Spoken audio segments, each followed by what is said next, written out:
Welcome to the Tim and Gugabe podcast. This is your host, Tim Gugabe. How you doing? Yeah, ticking along. How's it on your end? Not bad. We had our first. Was that the first card of the year that just happened? Yep. Okay. Yeah, decent card.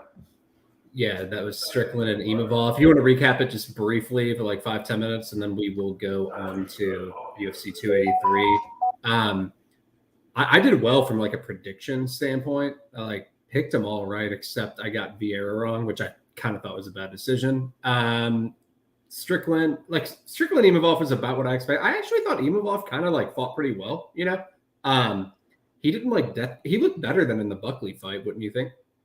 Yeah, I'd say that. Like, he landed 130 strikes over 5 rounds. Like, cardio-wise, the Buckley fight, man, looked like he would just die if he had to do more than 40. Yeah. I actually found a little bit annoyed that, like, I probably overthought the Strickland bet a bit. I was, like, kind of looking for a live entry or just being like, the Strickland short notice and all that, when it's just like, I was right. Him evolved is just not good past 7 minutes. Or even, like, in this fight, like, he only had, like, 3 minutes of Christmas. Like, even after halfway through round one, he was, like, clearly labored. Yeah. It was about what I expected. I didn't know totally like Strickland fought how Strickland fights. And I feel like Imavov was probably wasn't as good early as I thought maybe he could be. And then but he like held on. Like he looked better late, you know, like over what my expectations were. So like I don't know, he was about what he looked fine, but I was kind of just surprised by the line, you know, just in general of like people just were all over Imavov. He closes a favorite, but it was a pretty good fight overall. Ige and Jackson, I picked Ige to win, but like Jackson did he even shoot a takedown? Yeah, it's kind of surprised me because, like, historically, I'm not saying Jackson is like an elite fighter, but he usually goes forward regardless. And like I was on the under for most of my bets, so Ige KO and under Jackson sell. Yeah, and I was like, through 7 minutes, I was like, holy shit, is Jackson just gonna like let this fight go? Because like Jackson historically, like, I'm not saying he's an elite fighter, but he usually goes forward. Oh but, yeah, like, no, definitely. And he seemed to spook the fuck out of him. Yeah, he just got the shit kicked out of him straight up. I don't think he even attempted like a takedown. I mean, obviously, he had to go through the pocket. But the issue was like, if you're in a Jackson spot, you have to go through the pocket. Like, yeah, you're not going to win on the outside. Yeah, he just got lit them. I mean, literally, like a minute in, it was pretty obvious how the fight was going to go. You know, like I was like, oh fuck, for Jackson. Still, if he was ever going to turn the fight, it was going to have to be through forcing the clinch and hitting takedowns. Like there was no way he was winning that on the outside. He looked spooked right away, didn't he? Just whenever I was watching, I was like, oh, he's fucked. Like a minute in, it didn't look good for him. Yeah. Actually, on a side note, I am annoyed that Imavov versus Gastelum fell through because I was actually a lot more confident than Gastelum, and I think after seeing that, like Imavov just, unless he can finish inside like 2 rounds, he can't win a 5-rounder against anybody. I think Strickland's better than Gastelum. I'd have to think about it, but I do think like that. Like he would. I don't think he would have covered his line. I do think he can beat Gastelum though, but I don't think he would have covered his line versus Gastelum at all. I think Imavov kind of has this. Again, just talking to people, that there's very much this sunk cost thing of like people have bet him in the past and don't realize exactly how awful he is. Like yeah. Because like it just brings it to respect. It's like watching his cardio, even like Heinisch. Like obviously he kind of did fuck Heinisch up, but like there are permutations where Heinisch takes him to the Heinisch zone. Yeah. Kopylov and Soriano. I was kind of leaning like towards the dog or pass here, and then once I taped, I ended up picking Kopylov to win. It was like it was more so like I didn't trust Soriano to go for takedowns, and Kopylov can strike. Like that's what he did in his Russian regional scene, and like I mean, he fucked up Teixeira. Like and Soriano got lit up on the feet by Brendan Allen, and so I was just like, we're probably going to get a striking fight where like I'm not saying I thought like Kopylov would win that easily, like he did, but I was like I favor him on the feet. But it is tough just because like one takedown can turn around a fight, but. Kopylov's weird because he has pretty good first layer takedown defense, but other than that, it's like once he's actually grounded, he's fucked, you know. But it was a fun fight. Kopylov, like he's going to be one of those guys who will get misaligned because he's really style dependent, you know. Yeah, I agree. I passed in the fight. I was going to look for Kopylov live bet, but I was just like, I felt like Soriano's athleticism and wrestling upside just kind of meant that he would win round one more often than not. Didn't expect Kopylov to shit on him. But he definitely shit on him more than I thought too. I did think like we would probably get a striking fight though, just because Soriano probably wouldn't chase the wrestling enough, and that was like a fight where I wouldn't favor Soriano, you know. But Soriano just kind of looked bad too. Still in the striking fight, I thought between Soriano having like big one-hit power, Soriano's leg kicks, Soriano's wrestling upside, and like I thought Soriano would still kind of like have his best round in round one, even in the striking fight. Yeah.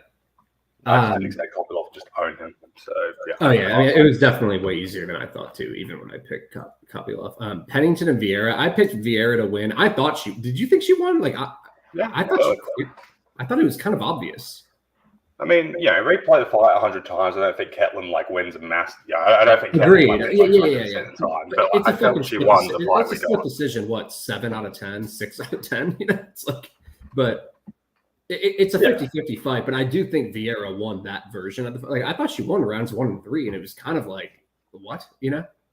Yeah, I thought there was a better argument for 30-27 Ketlin than there was for like Pennington, to be honest. Like they both round 1 was bizarre. Like if you gave it to anyone but Vieira, like the numbers were close, but Vieira was like actually damaging her. And then in round 3, Vieira outlanded her on strikes and outlanded her with control, like 3 minutes to 1. And round 2, I did think Pennington won, but I agree. Like I thought round 2 was a better argument for Vieira than Pennington in either 1 or 3. I still think that fight though is like a split decision, like literally half the fucking time. You know, like if they fight 10 times, there might be 5 split decisions, you know? Yeah, pretty much. But that's my point of view. Like, I don't think Ketlin necessarily wins it every time, but like she did deserve that version of it. It's actually kind of funny because like Ketlin's career, she's had like 6 or 7 UFC fights, and half of them have been horrific decisions. Yeah, I mean, this fight, I kind of felt bad for her at first. I was like, she got lucky versus Holmes, so fuck her. You know, it's like but also like even versus Kunitskaya. Remember that? That was like an all-time horrendous decision. I remember her losing. I don't remember how I judged. Like it's just been a while, and I try to. Vieira's kind of boring, so I kind of forget her fights. But Kunitskaya had like 12. She had like 12 minutes of control across the 5, and Kunitskaya had like last 30 seconds of round 2 and round 3. Yeah, and like she opens up this massive cut with like 20 seconds left and gets on top of the guard and throws ground and pound. Yeah, I kind of remember it. It's just been a while. It was an awful. She live line and Kunitskaya going into the decision was like plus 1,000. Yeah, I agree. Pennington probably shouldn't be calling for Nunes. Like she'll probably just get decimated again. She'll get paid though. And again, I feel like Nunes is close enough to retirement to just seems to be giving less of a fuck. So you never know if you're the one who happens to catch her. Yeah, Nurmagomedov just I'm never a big believer in like one shot. Like I don't always think one shot knockouts are like repeatable, but Nurmagomedov looked pretty slick on the feet. You know. Yeah, I agree. I don't think he covered minus 100 billion. I fuck he was, but his hands look good. He's very good defensively. Like he's quick in and out. He's a legit prospect. Again, I have no issue with that. It's just like him being minus $1 billion was kind of to cover that kind of line. I'd expect to see you like 30-24ing somebody. Yeah, I think it's a thing. I do think like after seeing that fight, I think he is like a legitimate title contender just because like that was a really good performance. And I know I usually want to see more than a round and stuff, but that even with like if you don't even look at the knockout, he outlanded Barcelos like 37-13 or something, and just like I thought he looked quite good, honestly. I'm just being real. Like I still think if you're playing him minus 1,000 before that fight it's just not smart to do. I think like you're gonna get burned doing that, but at some point. But he looked fantastic. I mean, I can't say anything other than he looked really good. Yeah, I agree. It looked great. My thing is just like I think it's very hard to cover that kind of line in the pure striking fight. Well, even when like I think someone wins like 9 out of 10, I still wouldn't want to play. You know what I mean? Like I still wouldn't want to like play them in that. It's just like so many things can go wrong. You know, just like a fucking dumb injury, like you know. Jan was minus 4,000 live versus Sterling, and he like rightfully was, but he still got deep. You know, it's just like it's not worth it. It's not a big enough return. But I mean, that's my view. Anyone with a brain knows what we're talking about. So it's like, yeah, like it's I think like, when you talk about you have to be prospects, careful with that big of percentages. Go on. Yeah, well, when you talk about prospect, like the volatility is just like you never know if Umar just happens to have some stupid hole somewhere. Yeah. Like again, I'm saying it's likely, but maybe he's a gas or maybe he's an Edmund. You just do not know with prospects. For sure. Yeah, he ended up looking like great, and definitely he's like a heavy favorite in that fight. But like, you still can't. If they reran it again, I wouldn't play him minus 1,000. You know. Yeah, minus 200, minus 200, minus 300, that kind of fight, sure. But like, yeah, minus 1,000 is a big number. For sure. He looked great though. Like and especially when you couple the fact that he's a good grappler, he's going to be a motherfucker to deal with. Like he could win the belt in my opinion. I still want to see more of him, but like if he won the belt, I would not be shocked at this point. You know. I feel like in like 6 months he'll be minus 400 against Ricky Simone, and it'll just be like, oh, for fuck's sake. I mean, yeah, seriously. It's just like, I understand why he's favored against Ricky Simone, but actually be minus 500 kind of shit. And you're gonna play him, and you're gonna lose. Like, also, he's gonna be mad. He's gonna look fine against. He's gonna look fine against Ricky Simone, but he's probably not gonna come minus 500. Yeah, that's I wonder who gets next. I wonder who gets next. Because like bantamweight's fairly interesting.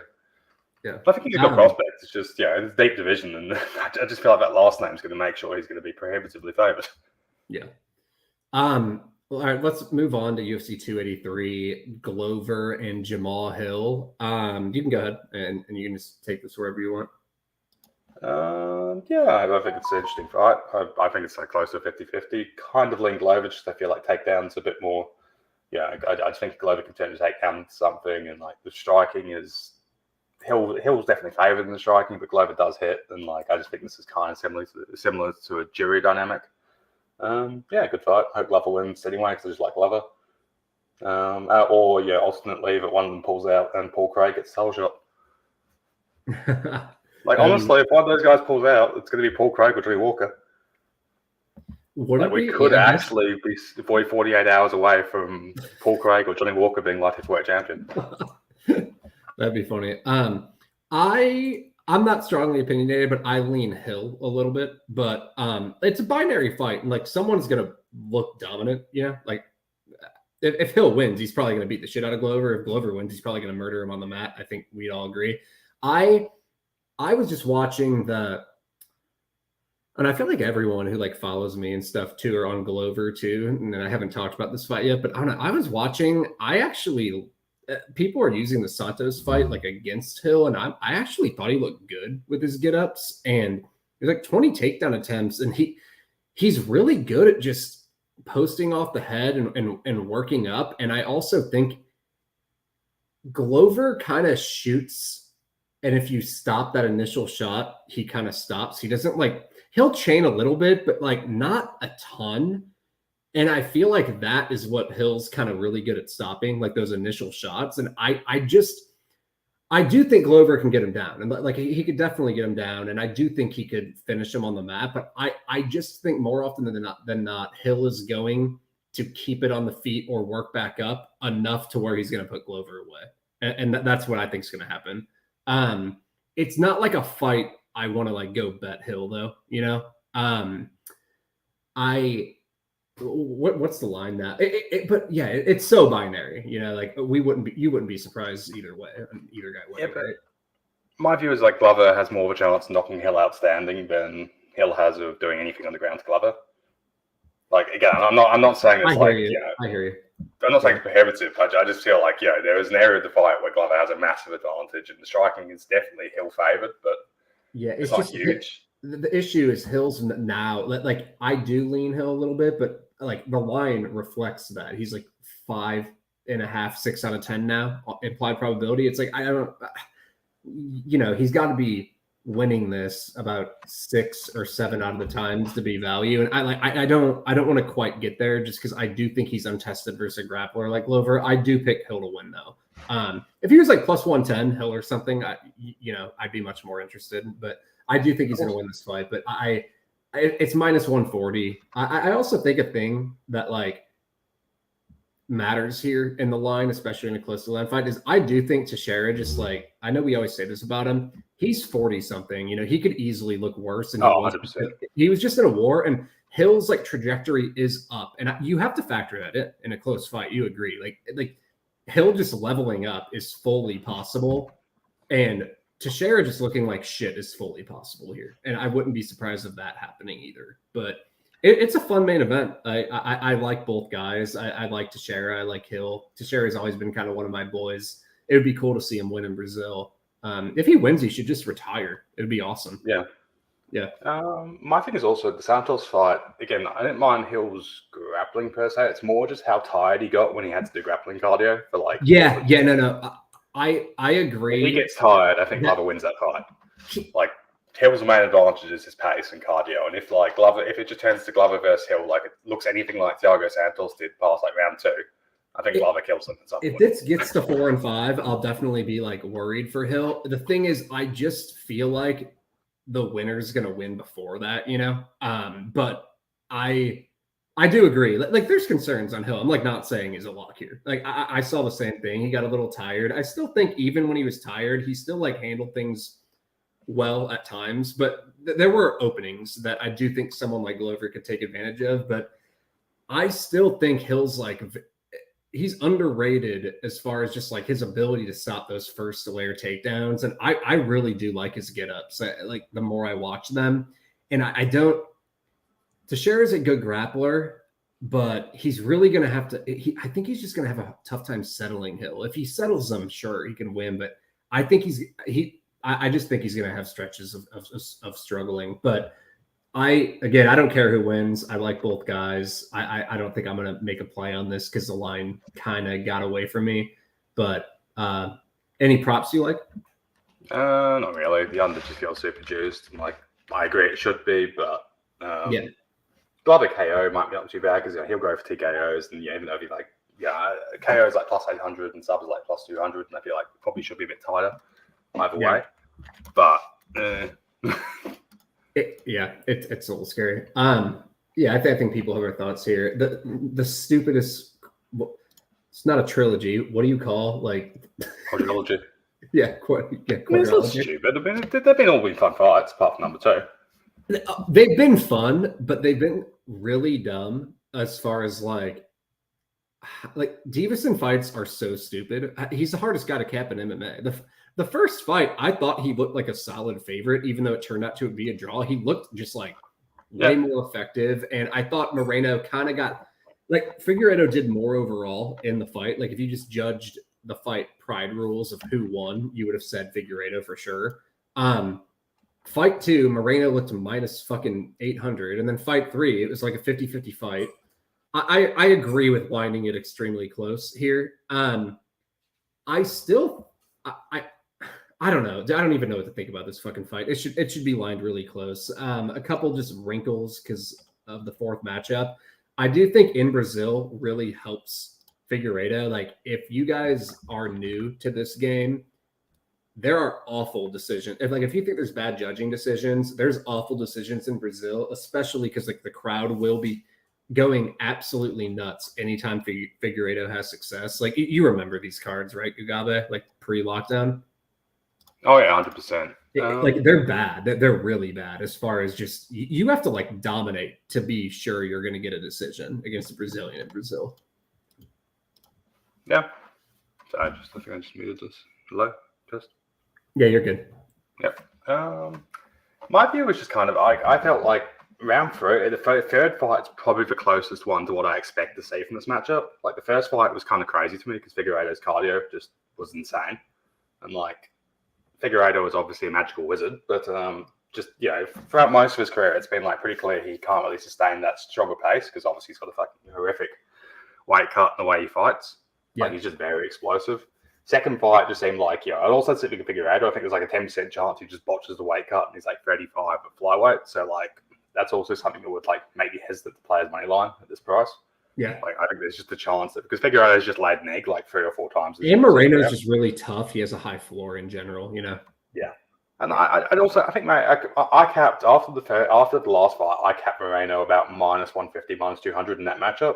Like I felt Figueiredo kind of got fortunate with the late knockdown in round 3. Yeah, I thought he deserved the matchup, but he got a little lucky too. Yeah. Like I would have judged it for him, but he also he landed a knockdown to steal like a round, right? Or was it 2 rounds or 1? Third round, it was like 20 seconds left. He gets this massive knockdown, and Moreno was like taking over. Round, right? Yeah, he dropped that round pretty clearly, and also it was like this thing where round 4, Moreno was like visibly scared for the first like half of it. Yeah. So like that, it was like Cormier versus Miocic 3, where like that knockdown end of round 2. Yeah, he pretty much turned 2 rounds. Yeah, because it like bled into the early portions of the next round, and it stole 1 full round. Exactly.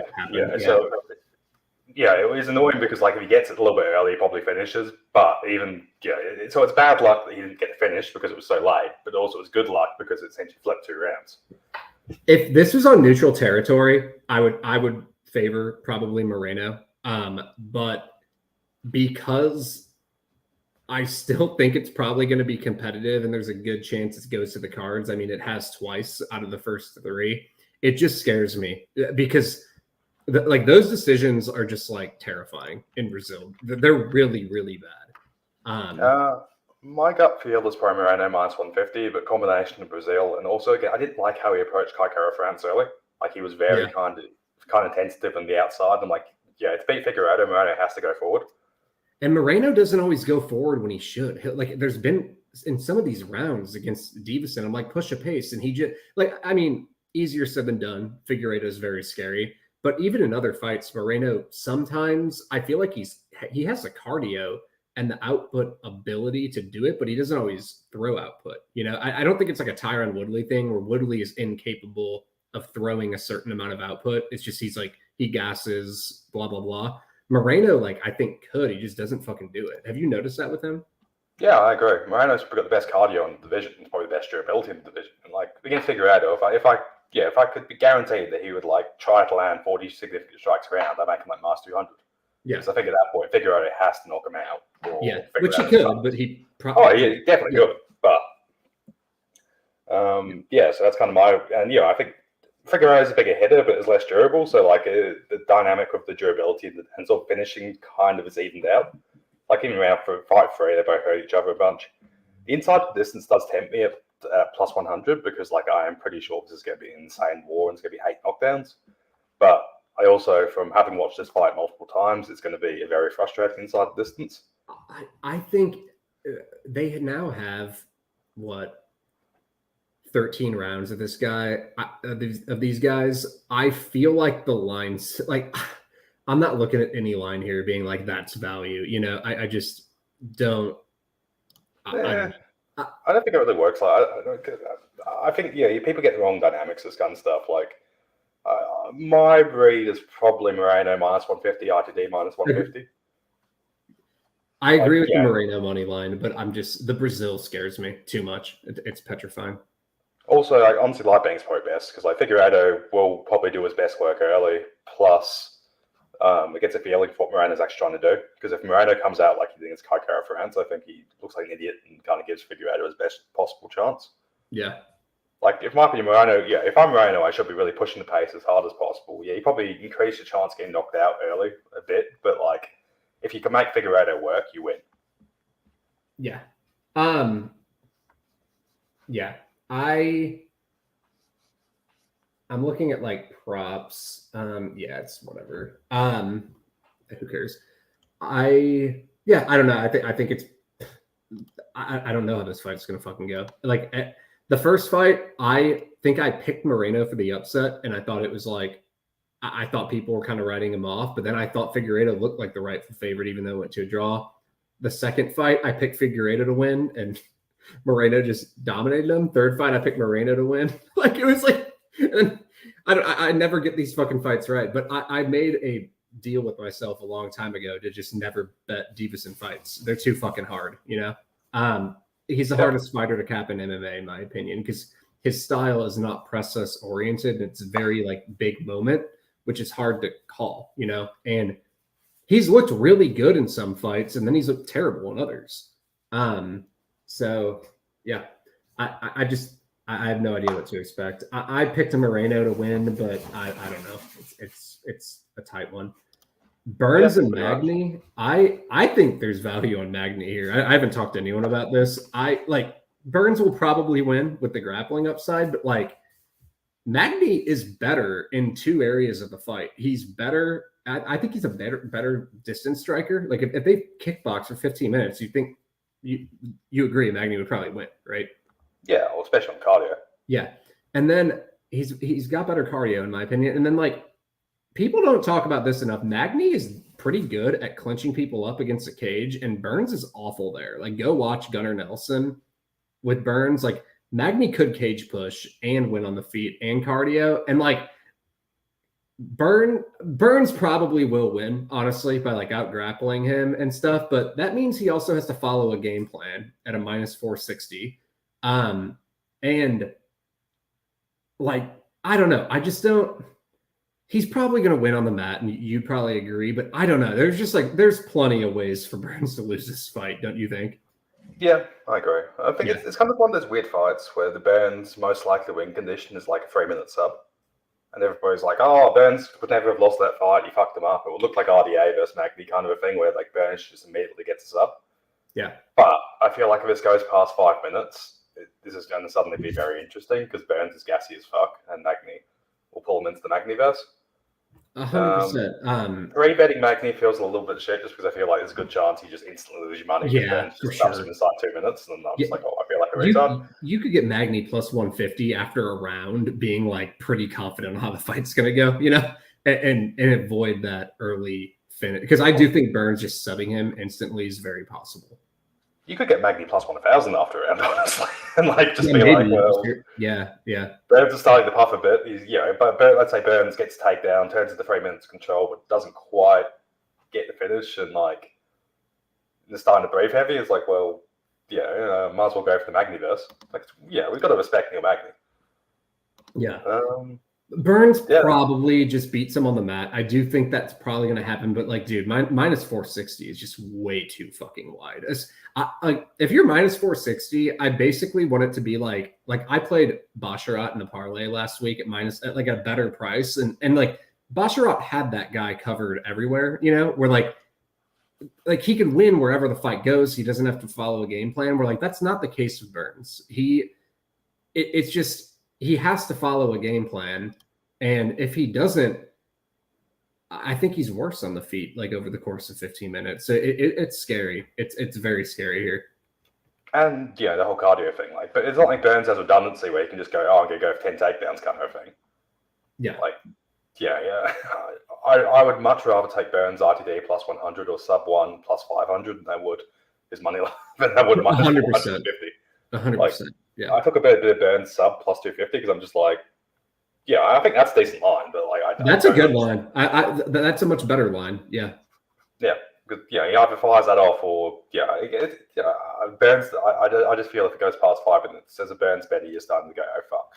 I agree with that because I don't really buy him knocking Magny out just because Magny's very tough, and Burns has a little pop, but like he doesn't have it. I'm not buying him just knocking out Magny. Like, look at who Magny stood with in his days, you know? And if this goes 15 minutes, I'm just not confident Burns wins. So, I agree. The sub is just a better line. And also thinking of Burns knockout is just like, Burns knockout is currently plus 300. It's like, even if Burns does hurt Magny is obscenely tough. And what percentage of club sub is there off Burns hurting? Yeah. Agreed. Even if you do get a knockdown, you're probably going to get subbed. Magny's also way fucking bigger. Like he has a 9-inch reach and like it's got to be like 5 inches of height or something. So there's that. But yeah, Justin, thanks for. We'll eventually do video that. We'll get to that at some point. We're we're at different time zones, so sometimes it's hard. Cause like it would be like early morning. We're not always camera ready. Because this idiot lives in Australia. Agreed. Burns is like his implied probability is definitely an overreaction. And it was funny. I thought Burns going into that Kamaya fight was clear value, and I think we'd all agree it turned out that way. That was a really close fight. Burns has been a great bet a bunch of times in this welterweight run. Like, but like that was the thing. The whole throughout his welterweight run, he was like the dog every single time, kind of a thing. Like Burns is just not somebody I trust as a big favorite ever. Yeah, and like no, I agree here. Where like Burns can do what RDA like he can sub Magny on the mat. Although a lot of that was leg kicks. I think RDA. I haven't watched that fight in a while. Burns can leg kick pretty well. Yeah, Burns could do the calf kick stuff. I agree. That is another thing that could happen here. But I just don't. He's got to fight in a specific way to like for me to even be confident he wins. And he's minus 460. Fuck that. Just way too wide. And I feel like people can just be a bit stupid about the availability heuristic of first round finishes. Like they assume that they're more high percentage than they are because they look cool. Yeah. All right, let's go to what's the next fucking fight here? Andrade and Murphy. I mean, Andrade should win this fight. Like she's the rightful big favorite. I will say like Murphy generally, even myself, generally gets underestimated. Like she is a profitable person to bet. So like the market does get her wrong. And she is like somewhat well-rounded and she is very, very tough. Like you and I would both agree, like Murphy's tough as fuck. Like she's got she's not easy to sub because she has some skills and she's just a tough girl. So, and Andrade is hittable. So like Murphy could like land on the feet and stuff. But I mean, it's just Andrade hits so much fucking harder and is so much more physical that Andrade probably just kind of works her, don't you think? I'm not 100% sold on flyweight Andrade, particularly with the way Andrade's been fighting lately, where it's been like years since Andrade actually finished a takedown in the UFC. It's been a while, yeah. Murphy's size, but it's one of those things where I feel like the line is insulting, and I think Murphy will outperform it, but also I'm just like, what does a Murphy win look like? That's her. She has no ceiling, you know. It's like if she wins, it's a split decision, and like Andrade white. Think of how much more likely Andrade is to win inside the distance too. If Murphy won inside the distance here, I'd be like, what? Yeah, it's pretty much split decision or bust, don't you think, for Murphy? Pretty much. So I just feel like people who are visualizing Andrade just absolutely destroying her, and I don't think that's going to happen. But on the other hand, it's just like Andrade, even if Andrade is struggling, she's going to just outwork her and probably have a takedown upside. So it's just like, what does the Murphy win coherently look like? And yeah, a split decision. I feel like I think the line is definitely a bit off. But I just also like Andrade's style is just hard to win against. If you don't finish her, because she's just going to do more than you. Yeah. Yeah, I'm not totally ruling out Murphy winning here, but I do like I think her keeping the fight competitive and like keeping a round close or something is like on the table, but she just can't win this by a wide margin, and like she could just get bombed on too, and she could get wiped out on the cards as well. Yeah, pretty much. Like it's not like Murphy. I mean, Murphy had to like go to takedowns hard against Calderwood, and she didn't even deserve that fight, you know. And it's just like, yeah, Andrade should be okay. Let's go to the people's main event: Paul Craig and Johnny Walker. Like, I mean, this is matchmaking at its finest. I mean, come on. Hill or Glover's pulling out while these guys are getting title shot. That's my prediction. Dude, imagine Hill pulling out and Johnny Walker like flying to Teixeira and becoming the new champion. How good would that be? Oh, dude. Imagine Paul Craig somehow tapping Glover.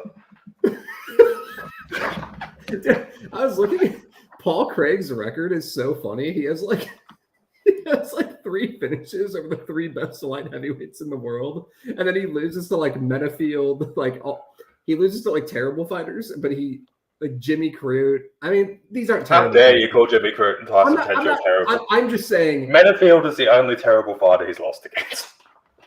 I'm just saying. Minifield is the one fluke loss in Craig's career where he was looking like a minus 500 against the bum. I mean, Paul Craig has a win over Jamal Hill and Nikita Krylov, who are like 2 top 4 light heavy. And X-Live. Yeah, and Ankalaev. I mean, those are maybe the 3 best light heavyweights in the world. You could maybe throw Glover in there too, but if I'm ranking, I would probably have those guys up in the top 3. And Paul Craig has finished all of them. He's the stupidest fucking fighter of all time. Oh my god. Oh wait, so Hill was pulling out because isn't Anthony Smith the backup? Why would he be the backup? Because he was I'm not an Anthony Hill. Smith fan personally. Like I think he sucks, but I don't think he sucks, but I don't think he's good. I think he was supposed to fight. It was supposed to be Hill versus Smith like in 2 weeks. That was like the original booking, and then because of the Ankalaev situation, the draw, they made this fight instead. So I'm assuming Smith is probably just ready. So like they probably just gave him that as a gesture. And like Smith is just I think Smith's just generally a company guy. Like UFC does like him. Yeah, I mean definitely. So it's just like his performances against Ankalaev, Rakic, and Teixeira were so embarrassing though. Like he's just so easy to hold down on the mat. Oh yeah, I'm not saying he doesn't suck. I'm just saying like the UFC is probably a combination of him getting pulled out of the Hill fight and like him being a company guy is probably why he's the replacement. Yeah, I agree. Anyway, about this Paul Craig fight, I haven't even thought about this fight. Like, what do you think of like how they match up? It doesn't matter. Whatever you say is not going to happen. Whatever anyone says, the opposite will take place. But go on. I kind of don't mind it goes the distance. I don't think Walker's an awful grappler. Like he did fine against Kutalaba, even against Krylov. Like he got control. Yeah. He had some decent moments. And he's an underrated grappler. I agree. Yeah. So I can't see Craig really winning coherently. And at a certain point, part of me wants to take Craig KO decision because I feel like it's Johnny Walker. Even Craig could knock him out somehow. Because like it's Johnny Walker. Oh, agreed. Yeah, Walker is no durability. Yeah. So I'm trying to think. How do I even talk about this fight? I guess on the feet. I mean, I guess you would think Walker's better, but I don't trust him there either. And Craig will just like try shit, And Walker has no chin, so I don't like. Either of them could knock each other out on the feet. Like Craig isn't known as a KO artist, but he has hurt people before, and Walker seriously has no durability on the mat. I think like Walker's better than people think. I think either guy could get top position. I guess I get either guy could sub each other too. Don't you think? Yeah, this gonna sound weird, but I actually don't mind it goes the distance at huge numbers because like Walker just there could be neutralization for sure. Yeah, it's like I think this is either a 15-second like Walker just runs out of flying knees him, or it's going to be a very tedious and tepid kind of like Walker's not going to want to go into Craig's guard, and Craig's going to be doing his stuff, and like Walker seems very aware of his own chin. Yeah, like we've seen Walker be an absolute pussy a few times lately with Santos and Hill. Even like Hill got knocked out, but he was like very sort of conflict adverse. So yeah, if you just saw something like that, where Craig was just kind of chasing him around for 15 minutes, kind of thing, and like Craig's not a bad volume kicker. Like he's not particularly powerful, but he'll do stuff in range. I agree with that goes the distance. The other thing that I kind of like jumped out to me is like, so Walker's minus 140 inside the distance. I do not like that at all.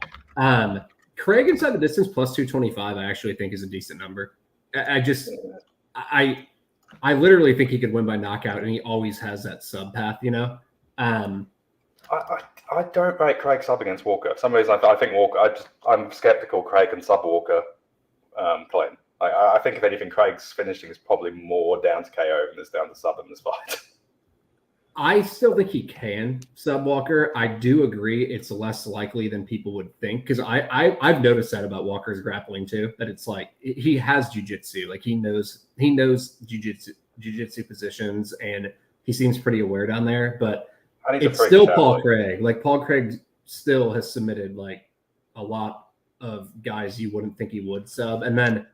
Like you don't know no one knows what the fuck's gonna happen in a Craig fight, and then I really do think just like Craig knocking him out is possible, which is hilarious.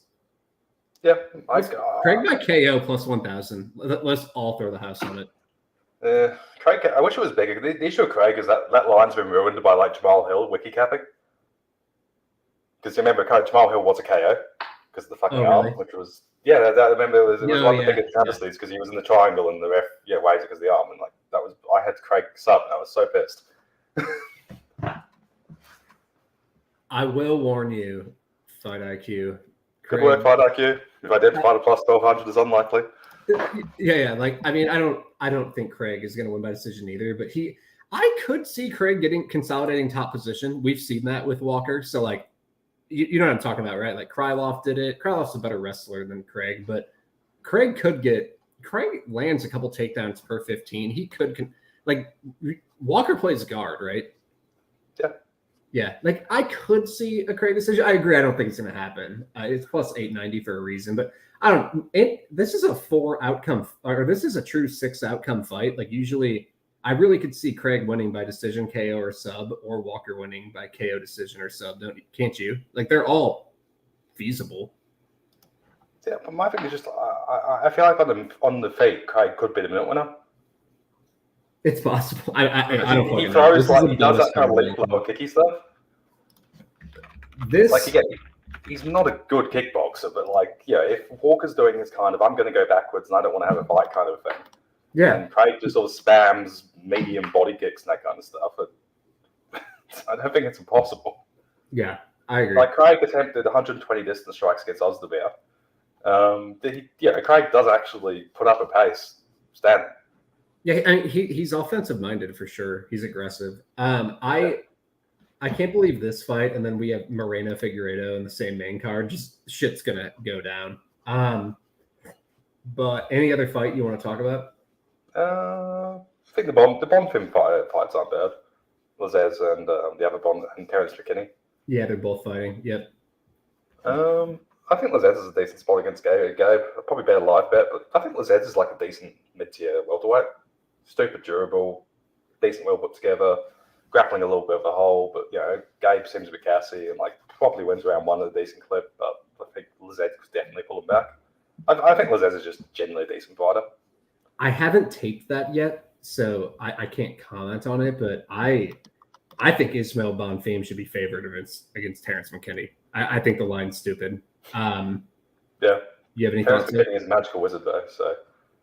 Yeah, it's just Ismail Bonfim actually looks like a good fighter whenever I watch him tape, and McKinney has absorbed 31 significant strikes in his UFC career, and he's been finished twice, and he's been finished twice on the regionals too.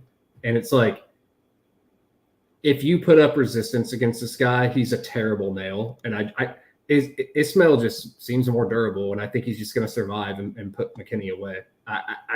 It seems kind of obvious to me. I do worry about the wrestling though of McKinney, because like he can just like take you down and maybe get a sub or something, but it's still early finish dependent. I don't think he'll like wrestle Bonfim. I don't think he has a cardio to do it for 15.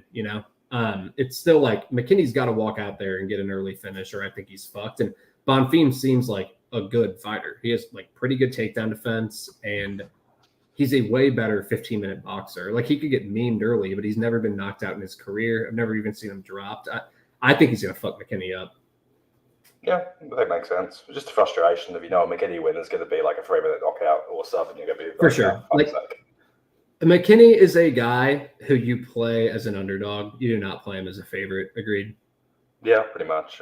Like a live bet's probably optimal, but there's probably going to be like a 30-second. There's going to be like a 15-second sequence in which the betting line's going to get blocked, and then someone's going to get finished.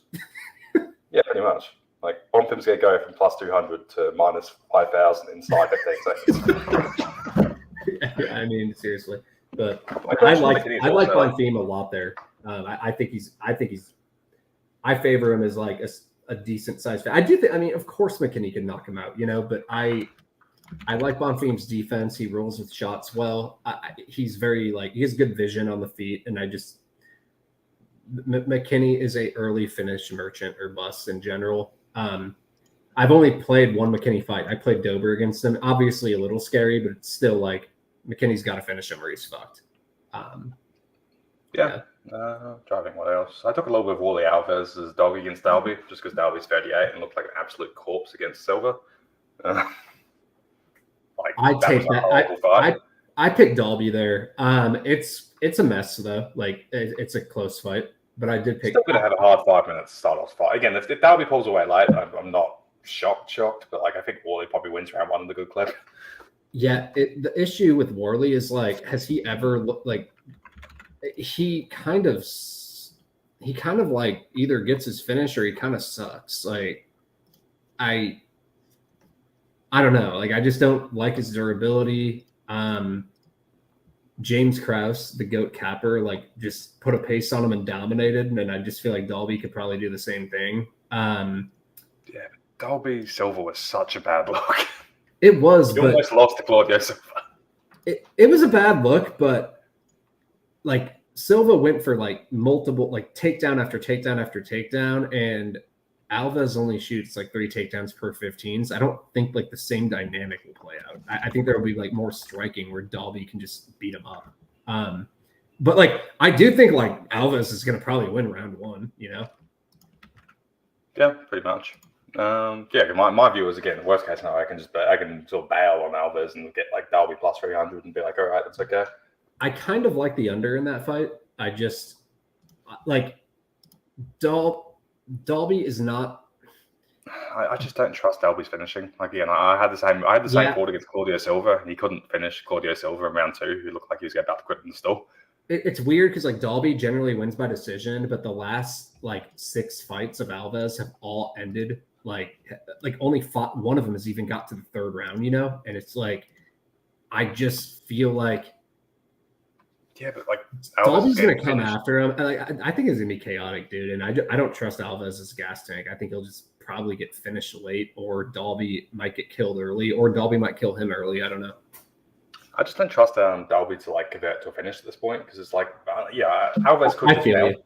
Yeah, but like, Dalby's not a particularly big singular hitter. He doesn't really go for subs or anything. It's just like, Alves could definitely melt, but unless he's melting, I just don't 100% rate it. Sometimes in these situations, though, I have more faith. Like, I think it's more predictive to predict a finish whenever, like, you look at someone's durability rather than the finishing of, like, the guy who needs the finish. I don't know if that makes sense, but, like, Alves just, like, isn't durable. And I think a good example is, like, Stamen versus this is an extreme example, but Stamen, like, had never even landed a knockdown, but Wineland is just not durable. And I just was like, oh, this is actually the chance Stamen could do it. And I feel like it was predictive because of Wineland's durability, even though Stamen's not a finisher. And I kind of see the same thing here. So that's why I kind of like the fight doesn't go the distance. And Alves is dangerous, you know? Still, I was big on the Claudio Silva versus Dalby under. And after that, I'm just like, fuck Dalby. Like, yeah, he had an absolute corpse in front of him and he somehow fucked it up because he just didn't have enough gear. Yeah. Like, that fight was a disgrace. And like he's another year older. Yeah. No, it wasn't a great performance. I did bet him live as a dog in that fight though and won money, so I was kind of happy. Again, like he almost threw away the fight at the very end. Agreed. Yeah. But I don't know. That's everything. I'm excited. It's a fun card. It's a Brazilian card. It will just kind of be probably a lot of finishes, a lot of chaos, because of that style of fighting kind of brings it. But yeah, then I think we have a week off, and then we'll come back, and I don't know what the next card is, but it's Lewis Spivak. Oh yeah, and then I think we got the Australia card after that. Yeah, we do. Cool, awesome. Well, it's an interesting price on that one. I hadn't looked. Yeah, I don't know. I am gonna roll though because I have some stuff. I'm gonna go to the gym. I have some stuff to do, but I will get good talk, and thanks everybody for participating. Yep. Thanks, guys. Thanks, goodbye. Bye.